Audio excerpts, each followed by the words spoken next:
Hello everyone, and welcome to another edition of Let's Paint a Mini. So we're doing more of the Doom Reaper miniatures, and we're going to move right on to one of the big boys. We're going to move on to the Arachnotron. One of my commenters, one of my viewers, commented that he wanted to see the Spider Mastermind, so I figured we would go ahead and knock this guy out. Now, I don't think that he's actually technically supposed to be the Spider Mastermind. I think he's just a regular Arachnotron.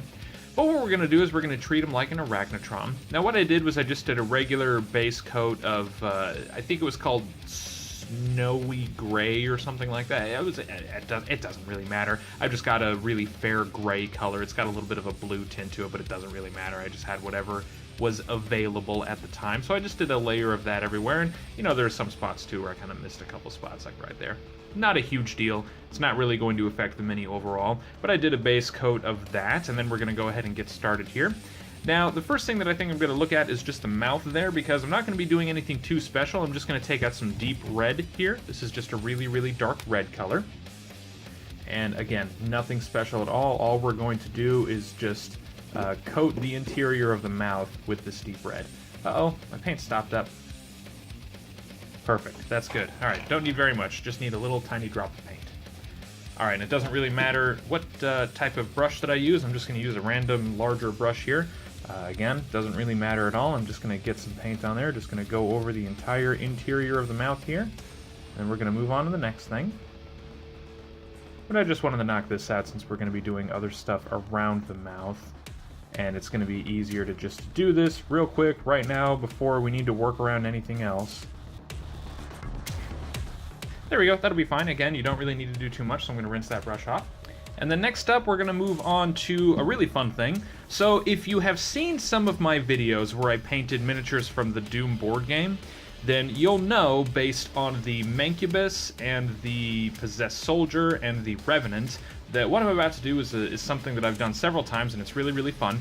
I'll take a base coat of blood red here, or just a dark red. It doesn't, I mean, it doesn't have to be this shade or anything like that. By the way, as a note too, the colors that I'm using here, you don't have to use the exact same colors and the exact same shades. I just like to show what exactly I'm using as a point of reference for anyone who's interested. But, you know, you can just kind of get some colors that are, you know, relatively approximate. But anyway, I'm going to take some blood red here, and what we're going to do is we're going to take a really big brush, actually. We're going to take a nice large brush. This is just a really, really big brush here. And what we're going to do is we're going to coat the entire brain, basically anything that's fleshy, we're going to coat in blood red. And then we're going to dry brush sort of a skin color over the whole thing. Again, if you've seen the videos where I've painted the Possessed Soldiers and the Mancubi from the Doom board game, then you will already be quite familiar with what I'm doing here. I would not worry about details or anything when it comes to getting around eyes or mechanical bits or anything like that. If you can, try not to get any red paint on the mechanical bits like the like the legs and the base and all that kind of stuff. Just if you can help it, you know, if you get a little bit of paint on there, it's not going to be a big deal. But otherwise, we're just going to use a really big brush and knock this out really, really quickly.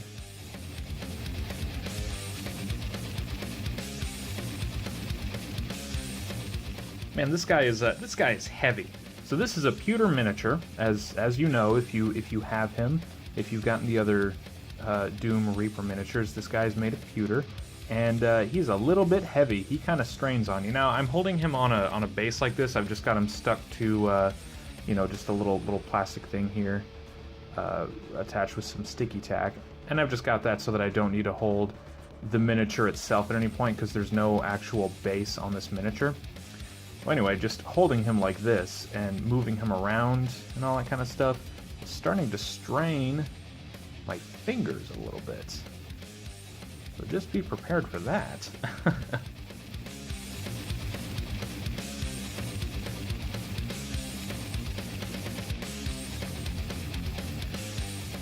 Alright, and that's pretty much all that we need to do for that big, meaty, bloody, brainy, blobby, muscly, blah, blah, blah, blah, all over the top of the Arachnotron there. So I'm going to rinse my brush off. Next up, I really want for all of that brain to dry before I move on to the next step. So I'll go ahead and move on to the next step after that then, is I'm going to take out some polished silver, and I'm just going to be getting the base here of the Arachnotron. Because I think there are some different shades of, you know, sort of gray and white and steel all over the Arachnotron's metal bits, the mechanical bits. And I've noticed that the base itself is noticeably more, noticeably fairer, more white, or sort of, yeah, like polished silver. So we're going to go ahead and do some polished silver over the whole base, and then we will move on to the next step after that. And I'm just going to be using an older, like, medium Reaper round brush here. It doesn't really matter what brush you use, as long as you are able to just kind of work around the details of the brain and all that stuff, and, you know, you can knock it out relatively quickly and all that. You know, just whatever type of brush you want to use should be fine. He's got a little bit of paint on his lip. That's okay. I was talking, distracting myself. That's okay. That'll be alright. Might be a little bit of a whoops, whoa kind of moment, but that's okay. I don't think anybody's really going to notice after all of the other stuff that we do.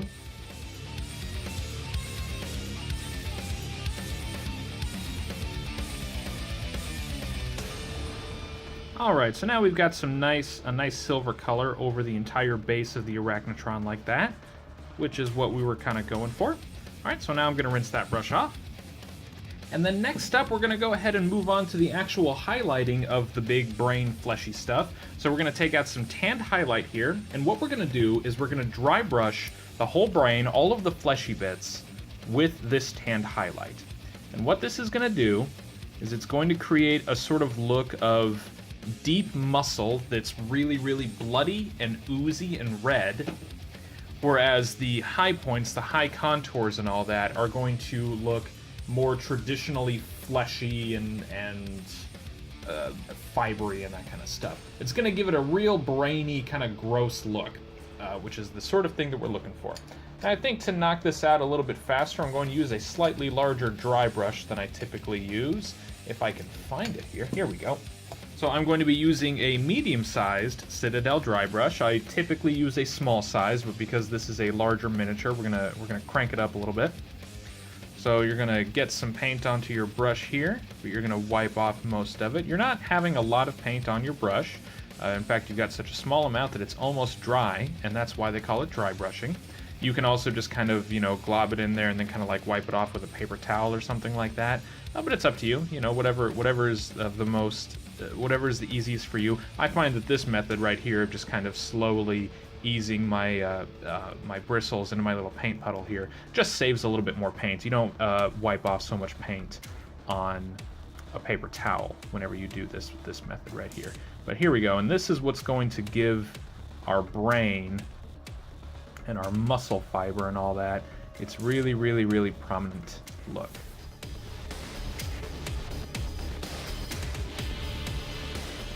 There we go. You see how that just brings out all of the little muscle fibers and all of the brain coils and all that kind of stuff. Yeah, this is the kind of effect that we're looking for. Might use a small dry brush for that little nook right there, that little cranny. But let's just knock out the large surface area first. Alright, I'm already running out of paint. And I think that since I've actually knocked out most of the really large surface area, I might just move on to a small size brush, just to kind of get a little bit better detail and all that kind of stuff.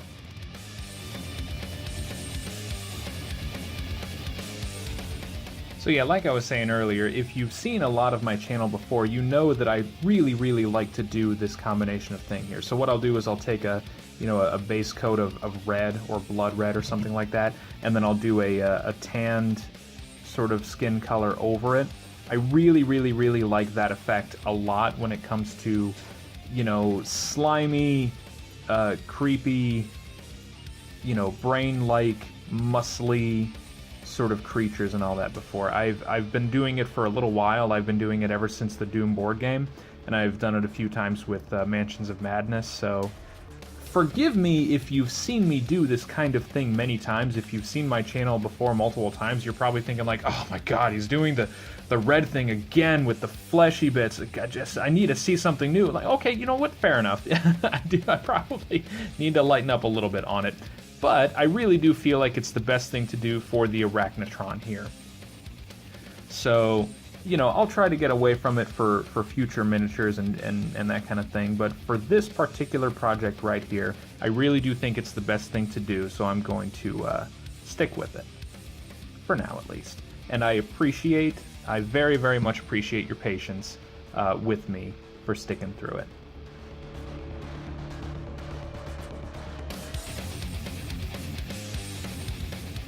Alright, there we go. So now we've got our nice brainy Arachnotron there. I like that. I like that a lot. I really, really like like I said, the deep red effect and then using the fleshy color over it. I think that that's a really, really good way to go about doing this kind of thing. I hope you feel the same way. I love it. I'm proud of it. I like it a lot. Okay, so I'm going to go ahead and rinse off my dry brush there. Alright, in the next step, we're going to go ahead and knock out all of the legs and all that kind of stuff. And the thing that we're going to start with are the knee joints. You see how there's this sort of joint up here or whatever is just a little bit different. You know, these parts are just a little bit different from the legs themselves. And if you notice, if we refer to the old artwork for the Arachnotron, then you will note that the knees are actually very dark, as well as the hooves, the sort of feet that they walk on. And so in order to emulate that, we're actually going to start with some pure black. I'm going to get out some paint here. This is, again, just a regular, just plain old, straight up black. That's what this is. Alright, and once again I'm going to use a larger brush, but not a huge brush, because I don't think we need to worry too much about the details. So I'm just going to use an old beat up Reaper medium round brush here. And like I said, we're going to start with the hooves. We're just going to go ahead and make sure that we, you know, kind of carefully, we want to make sure that we're careful with our details and all that. Go around all of the hooves.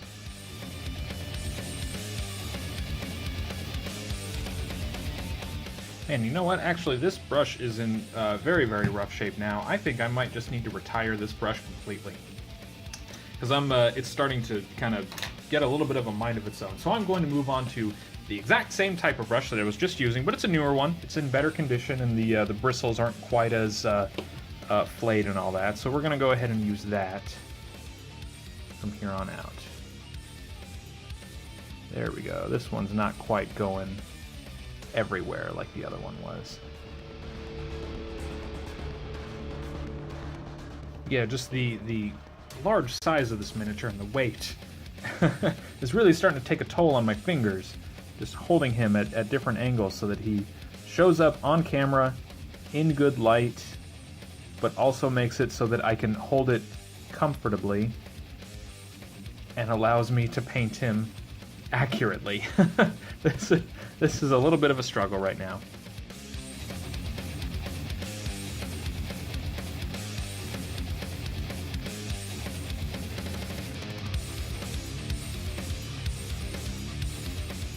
Oh man, well I've got the feet done, so now I just need to do the knees. Wait, this is taking a little while. Oh man, I'm gonna take a break. Give me just a second.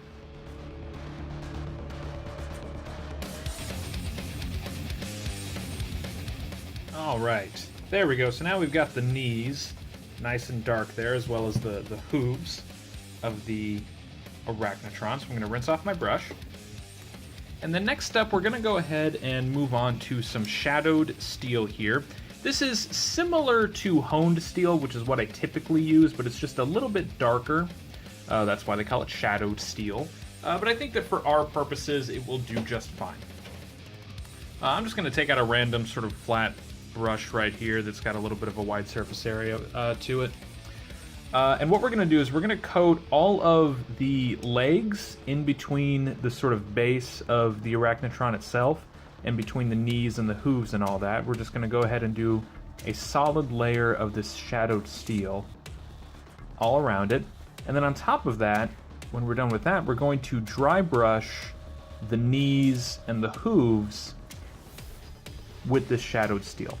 And that way, they're still going to look very dark, very black. They'll look, you know, kind of like a, you know, like a black metallic sort of thing. It'll have just enough of a metallic tint to it.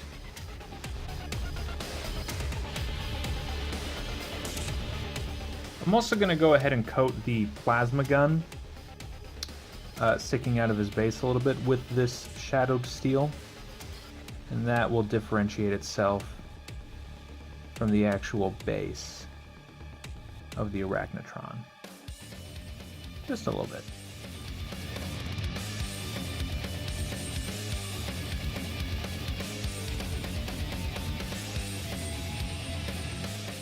All right. I got to do a little bit of a once-over just because there are lots of different... There are many legs here, and there are many different angles, and I just want to make sure that I get it everywhere before I move on to the next step.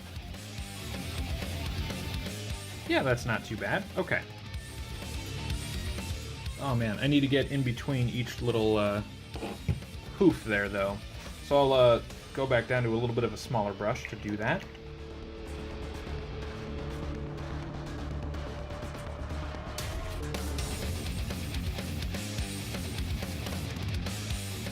There we go. Alright, so now we've got the legs nice and finished up there, so I'm going to rinse that brush off. Alright, and before we move on to the shade that we're going to use, we're going to go ahead and touch up those eyes. Now, the Arachnotrons have very, very blue eyes, so we're going to go ahead and emulate that. We're going to start with a little bit of a darker blue. This is just called Sapphire Blue. Not going to need very much of it. Alright. And luckily these eyes are very, very large, very prominent, so you don't need to stress yourself out too much over the details surrounding them. They also don't have pupils, so you don't need to worry about positioning of pupils or anything like that. Yeah, I think that the Arachnotron here has some pretty simple, pretty straightforward eyes.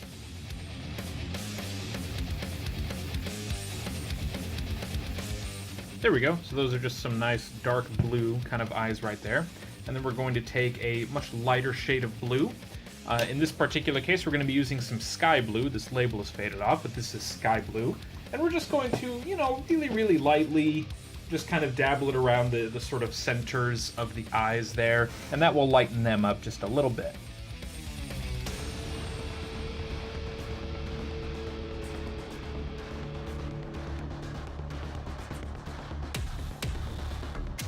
Next up, we're just going to be doing one more major detail thing, and that's the teeth right there. Now, the original Arachnotron 2D art, they don't really have teeth, but the sculptor here put some nice teeth on there. So we're going to take some golden blonde here. I don't really like to use just white or pale white or anything like that for teeth, especially with monsters, especially with demons and big, gangly, creepy critters like that, because I just don't feel like they would have perfect pearly whites. But I feel like this golden blonde is a really nice sort of creepy, kind of bitter yellowish kind of white that I feel like is really, really good for teeth on big monsters and demons. So I'm just going to lightly go over each tooth, just like this. Nothing major.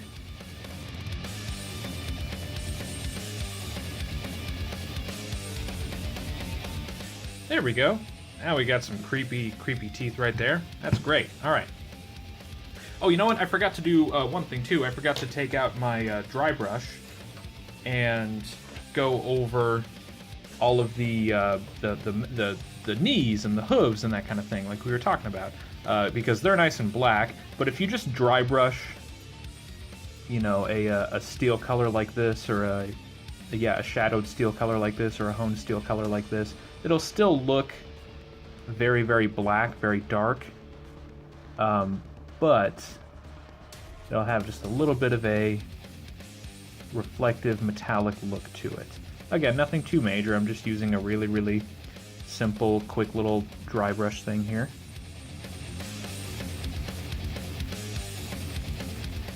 There we go.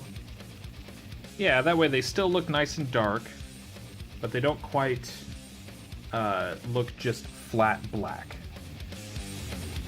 which is what we were going for. That's great. Okay, rinse that off. All right, and then next up, all I'm gonna do is finish up by using some shade to really bring out the details and such on the base of the miniature, on the the gun part and all that, the stuff where the brain sits. And so I'm going to take out some Citadel brand Nuln oil right here. Now typically I like to use Agrax Earthshade because it's got a little bit of a brownish sort of tint to it.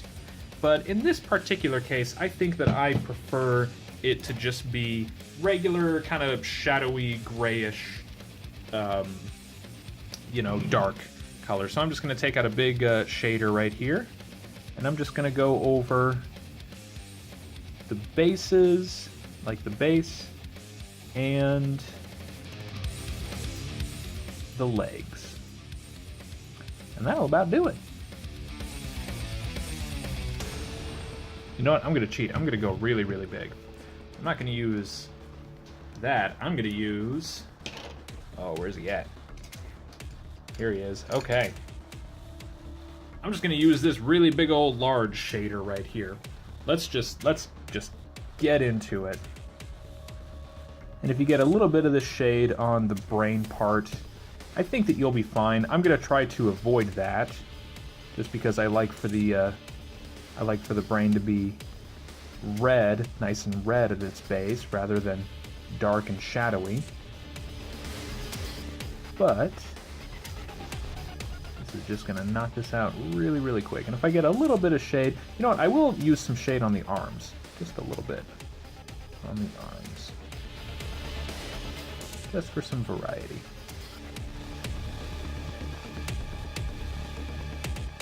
As well as this sort of muscly, you can see the sort of fibers right there running kind of across the arms, or above the arms like that. I'm going to go ahead and apply this to that too. And I think that that will be just fine. All right. Now, the legs are a little bit dark there, a little bit darker than maybe I would have liked a little bit. But you know what? Honestly, I'm okay with that. I like a little bit of depth and comparison there. So I'm going to go ahead and call it with that. There you go, everybody. That's the Arachnotron from the Doom Reaper miniatures. If you like the video, go ahead and throw it a like. If you want to see more of these Reaper Doom miniatures getting painted, you can subscribe to my channel. I'm doing them a little slowly, but I'm doing them. I'm also trying to, in my free time, knock out the Mansions of Madness miniatures. I also just picked up the Resident Evil 2 board game, and I'll try to get along to those eventually, but I might try to finish at least the Doom miniatures before I move on to that, so you can stay tuned for that. Keep your eyes peeled for that. My wife and I also like to just do nerdy board game videos from time to time where we play Mansions of Madness and whatever else kind of floats our boat. So you can check those out, but I won't take up any more of your time. Thank you, everybody, so much for watching. We'll see you next time. Bye.